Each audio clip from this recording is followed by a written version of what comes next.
मित्रांनो, लग्नाची बेडी या मालिकेच्या पुढील काही भागांमध्ये एक जबरदस्त ट्विस्ट आपण पाहणार आहोत.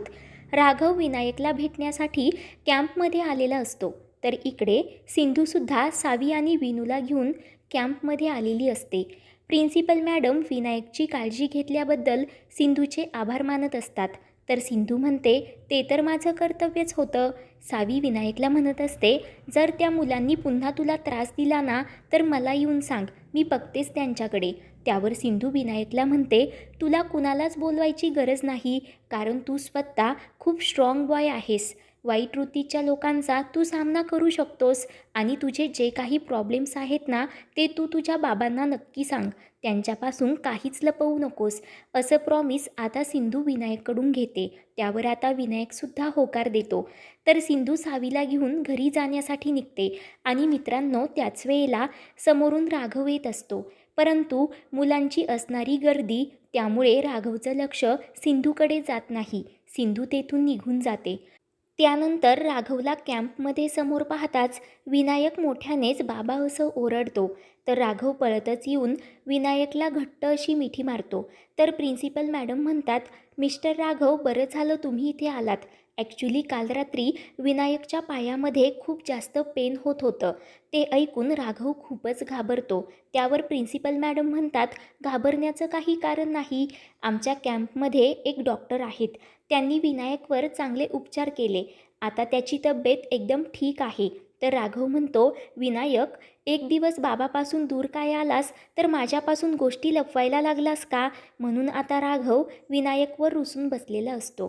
तेव्हा विनायक राघवच्या गालावर किस करत त्याची माफी मागत असतो आणि त्या डॉक्टर आंटी आहेत ना, त्यांनी माझी खूप काळजी घेतली.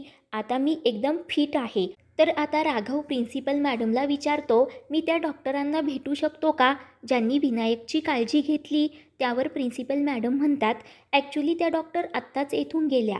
घरी त्यांना बायकांची शिकवणी पण घ्यायची असते ना, म्हणून त्यांना अर्जंटली जावं लागलं.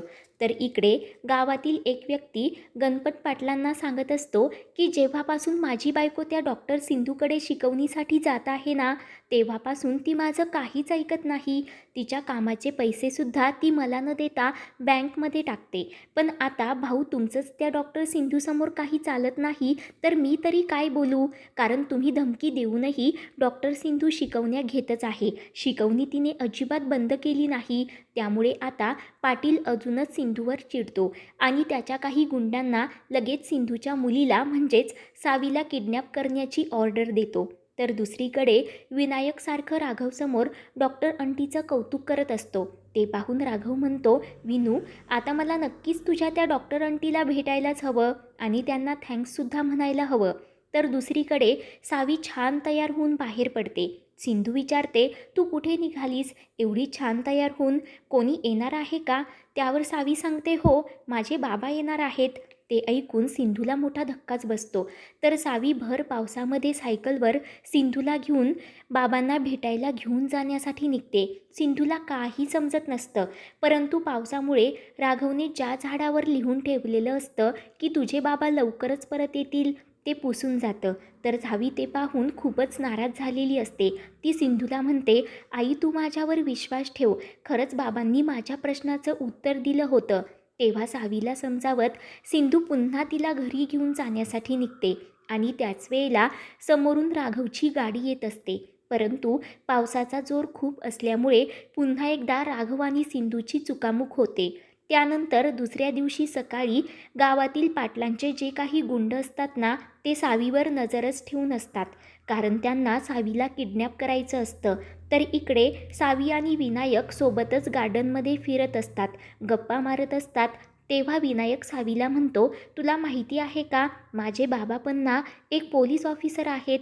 तेव्हा ते ऐकून सावी खूपच खुश होते आणि त्याच वेळेला ते पाटलांचे गुंड सावीला पकडतात आणि विनायकला खाली जमिनीवर ढकलून देतात.